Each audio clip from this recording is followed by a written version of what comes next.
السلام عليكم، ازيكم يا حبايبي؟ عاملين ايه؟ طبعا في اول البدايه هنقول اللهم صل عليك يا حبيبي يا رسول الله، ونقول بسم الله الرحمن الرحيم، ونبدا الحلقه بتاعتنا النهارده ان شاء الله. هنخزن الباميه بطريقه سهله وجميله وبسيطه. اول حاجه الباميه هنجيبها ازاي؟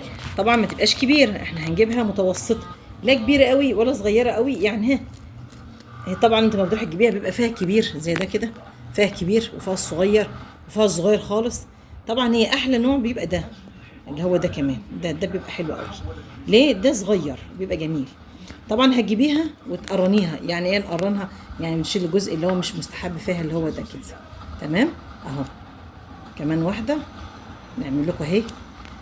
ماشي. طبعا الباميه حلوه الايام ده، اسعارها كويسه، يعني كانت في الاول بتبقى غاليه، دلوقتي مش غاليه قوي، دلوقتي كويسه معقوله. ب 40 ب 45 هي اجتهادي يعني. ماشي. واهم حاجه تكون شكلها حلو، تكون خضرة كده وجميله، ما تكونش دبلانه. طبعا الحر دلوقتي مبهدل الحاجات، فلازم انت وانت بتشتري الحاجه تبقى ايه، مخليه بالك ان الحاجه تكون صبحه، ما تكونش بايته معاهم مثلا بقالها يومين او حاجه زي كده. لو انت مثلا تعرفي ناس فلاحين، لو انت في الريف مثلا زينا، بيبقوا يجمعوها ويجيبوها لك طازه، بتبقى جايه جميله، ودي بتبقى طعمها بقى خرافه بصراحه. طيب الكبيره مثلا لو حاسه ان هي حبايه كبيره زي دي كده، بتقوم رايحه عاملاها اتنين اهو، عادي، زي دي كده اهي. تمام. يبقى احنا كده ايه، هنقرن الباميه بتاعتنا ونخلصها، بعد كده نرجع نشوف هنعمل ايه شويه وارجع لكم.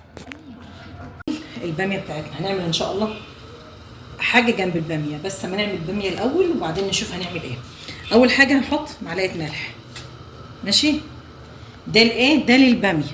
قد ايه؟ دي ميه بقى، الكميه اللي انت عايزاها، يعني لو هو مثلا هتجيبي كيلو هتبقى ميه قليله، ده اكتر من كيلو، فهنحط ملح وميه بس. طيب الميه هنا اهي بتغلي مباشر، ننزل بالباميه بالراحه، عشان ايه ما ترشش عليك ولا حاجه، لان طبعا الميه مغليه. طيب هنزلها قد ايه؟ 5 دقايق بس، 5 دقايق للباميه. هتاخد ايه؟ هتاخد بس قلبه كده، قلبه اهو. تمام اهو. اهي تقلب بس اول قلبه، وبعد كده نطفي عليها وهنصفيها، هنوريكم هنعمل ايه. يا دوبك بس ايه، تغلي غلوه واحده، تقلبيها من فوق لتحت كده اهي، اهي اهو. اهي مجرد ما تغلي معاك، طبعا الميه لما بتحطي اي حاجه ساقعه في الميه درجه الحراره بتاعتها بتقل، فاحنا هنسيبها بس ايه، يا دوبك بس تقلب كده. معلش انا قلت 5 دقايق، لا هما دقيقتين، لان هي الميه اصلا مغليه. طيب بعد كده هنعمل ايه؟ طبعا هنشيلها وهنصفيها اهي، عشان تفضل معاك خضره طول السنه، عشان انت هتخزنيه. اظن مفيش اسهل ولا اسرع من كده.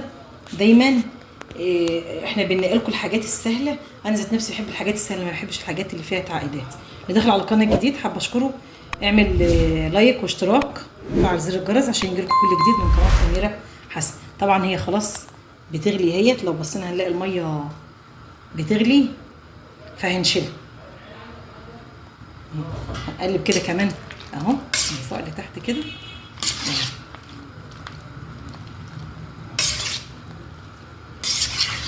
اهو. طيب هنروح فين؟ طبعا هنروح على الميه هنصفيها.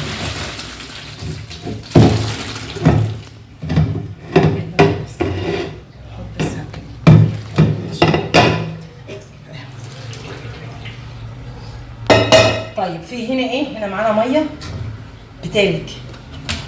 ماشي اهو، صفيناها خالص اهي. طب هنعمل ايه؟ اهي ميه بتلج عشان تاخد الصدمه اهي، عشان تفضل اللون بتاعها اخضر. تمام يا بنات. وطبعا هتسيبيها لما هتبرد خالص عشان تعبيها بعد كده اهي. هنسيبها دقيقتين كده، وبعد كده ايه، هنصفيها طبعا في المصفى عادي خالص، وبعد كده هوريلكم بقى واحنا بنعبيها. معانا بقى ايه حاجه كمان تانية، حاجه جميله هتعجبكم ان شاء الله. دي فيها ميه بتلج. معانا ايه؟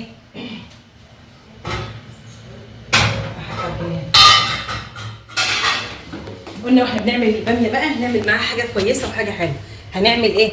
هنعمل برنجان مسلوق. طيب في ناس بتحب البرنجان اللي هو المخلل، وفي ناس بتحبه بطريقه سهله، يعني طريقه مثلا لسه هسلق ومش عارف ايه. هقول لك على الطريقتين بسرعه واحنا بنعمله. معانا برنجان هتجيبيه صغير بقى كبير، بس هو لما يكون صغير زي ده كمان بيبقى احسن. هتشيلي بس العروسه بتاعته من فوق وايه، وما تعملهاش بالسكين. هنحط فين معانا الاول برنجان، معانا خل، معانا ليمون، معانا فلفل حار على سبايسي، معانا فلفل مدقوق، معانا توم، معانا كزبره، معانا هنا بابريكا، شطه، كزبره، ملح، كمون. اللي مش حابب الشطه يستبعد. اول حاجه هنحط هنا معلقتين ملح، تمام. معلش. وشويه بابريكا بس. وهنحط هنا كمان ايه، هنحط خل، 3 معالق خل حلوين كده، او ربع كوبايه خل صغيره. ومعانا كمان ايه، عصير ليمونتين. تمام كده يا بنات، لحد كده تمام. هنعمل ايه؟ اول حاجه هننزل بالبرنجان. الميه هنا هي مغليه، ماشي. طيب لو انا مش حابه اعمل الطريقه ديت، هتجيبيه عادي وتشققيه نص كده وتحمريه في الزيت عادي زي ما هو صحيح كده. ونفس الدقه اللي احنا عاملينها هتعمليها وتحشيه، وده اسرع حاجه. تمام. البرنجان ده بيتعمل بكذا طريقه، يعني اولادنا بقى بيحبوه بيجيبوه من المطاعم. احنا ايه قلنا هنعمله بطريقه سهله وبسيطه. هنسيبه هنا 10 دقايق من ساعه الميه ما تغلي، 10 دقايق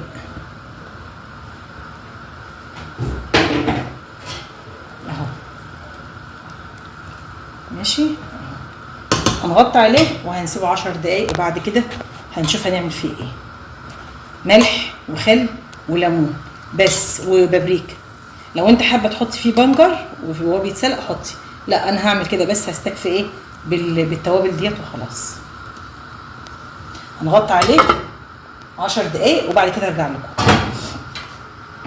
بسم الله. ودلوقتي يا حبايبي هنعمل ايه عشان بس اوريكم. البرنجان طبعا زي ما قلت لكم ما بيتشققش واحنا بنسلقه، لكن لو هتقليه هتشقيه شقه صغيره كده زي دي كده. شايفين الجمال والحلاوه. طيب هنعمل ايه؟ في طريقتين للبرنجان ده وهقول لكم عليهم دلوقتي. بس قبل البرنجان انا عملت الباميه اهي، كيستها. ملحوظه بس، ما تعبيهاش دلوقتي، سيبيها لما تهدى خالص، ما يبقاش فيها بخار. انا عبيتها بس عشان الحق اصور، انما مش هدخلها الفريزر الا لما تسقع تماما، يعني تفتحي الكيس كده ما تلاقيش فيه اي بخار. تمام. انا بس بوريكم تعملي بقى انت على ايه الكميه اللي انت عايزاها. احنا كده عملنا الباميه، ودلوقتي هنعمل ايه البرنجان المخلل. زي ما قلت البرنجان هنعمل له ايه، هنعمل له طريقتين. الطريقه الاولانيه اللي انا هعملها ديت اهيت، واقول لكم على الطريقه الثانيه. اول حاجه زي ما قلت في هنا ده كمون، ملح، بابريكا، شطه، كزبره. معلش بس هي اتخبطت فايه المكونات اتقلبت على بعضها. هنقلب كده على بعض اهوت كده اهو، وهننزل اهو، ماشي. طيب هننزل بايه كمان؟ هننزل بالفلفل اللي انا دقاه، ده مدقوق في الهون. عندك كبه اعمليه في الكبه، هتحطي الفلفل على التوم وتضربيه عادي. هننزل اهوت، ماشي. ومعاه كمان ايه، ومعاه كمان البقدونس او الكزبره. انا عندي كزبره بتبقى حلوه جدا مع المخلل. معاه طبعا الليمون دومت ربع كوبايه ليمون، وعليه برده ايه ربع كوبايه خل. طيب في طريقه بقى كمان، دي الطريقه اللي انا هعملها، وهحط عليها زيت. وخدت بس كوبايه ميه من بتاعه السليق، حط عليها فلفل سبايسي وفلفل بارد، وضربهم في الخلاط بالميه اللي هي بتاعه السليق. انا مش هحط عليها الميه.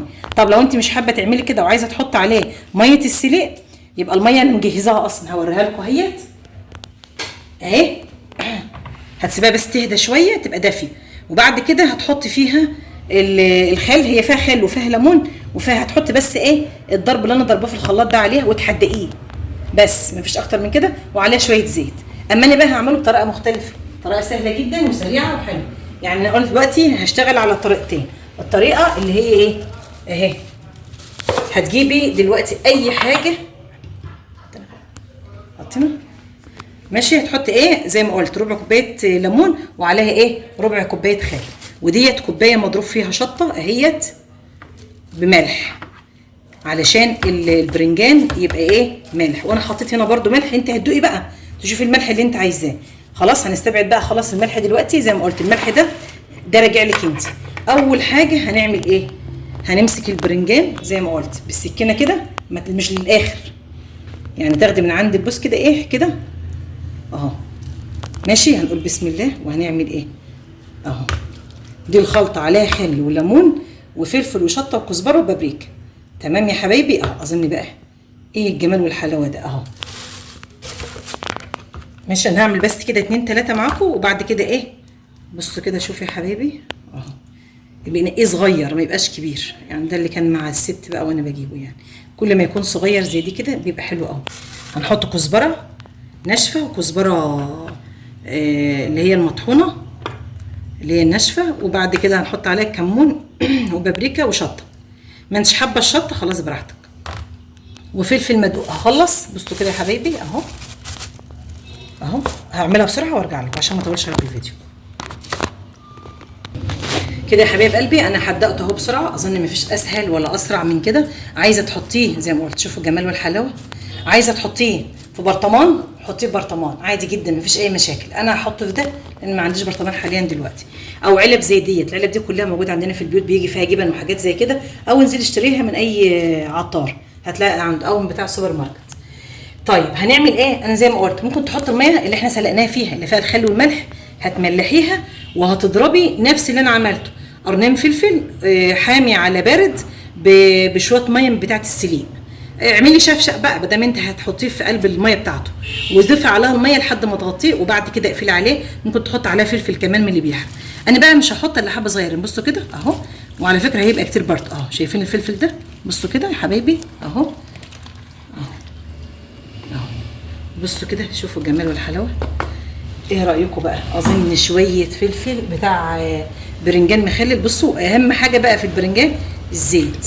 الزيت يا بنات ده اهم شيء. لو زيت زيتون طبعا الله عليه، بس طبعا انا ما عنديش زيت زيتون حاليا يعني. ماشي اهو. هتغطيه طبعا بالغطا بتاعه محكم وتعينيه. ما شاء الله بقى ممكن تاكلي منه، ممكن تاكلي منه دلوقتي لو انت عايزه، مثلا لو انت يعني بتحبيه او ممكن تاكلي منه. ما فيش هتسيبيه يومين 3 وبعد كده تاخدي منه على القد، كل ما تعوزي تاخدي منه. عملنا الباميه بطريقه سهله جدا، وعملنا البرنجان المخلل. ما فيش اسهل ولا اسرع من كده. وزي ما قلت في طريقتين، يا اما تعمليه زي ما انا عاملاه كده، يا اما تعمليه بالميه وده عادي برده. هتحطي زيت على الوش وتملحيه. طبعا انت هتدوقيه بقى، الملح ده في ايدك انت. حلقتنا حلقه جميله. ما تنسوش يا حبايب قلبي تعملوا الاشتراك واللايك في قناه اميره حسن عشان يكون كل جديد. طبتم في رعايه الله وامنه. سلام عليكم.